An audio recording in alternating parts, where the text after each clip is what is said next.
One of the interesting things about Jesus is that he is the most, famous person in the history of the world. And so one of the things that means is that a lot of people have their own ideas about who he is, what he came to do. Your friends got an idea, your grandmother does, so forth and so on. Here's what Paul says in 1 Timothy 1. He says, "Here's a trustworthy saying that deserves full acceptance. Christ Jesus came into the world to save sinners, of whom I am the worst." He says he's the worst of sinners, and that the very thing Jesus came to do was to save sinners.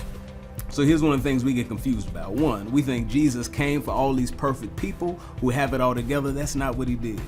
Or maybe we think, he can save sinners, but not people who are really bad sinners, right? We like things in moderation, so, we like spicy foods, but not ghost peppers. You put a ghost pepper in my food, then we'll have problems, We like skinny jeans, but not too skinny, or it gets a little weird. We like things in moderation.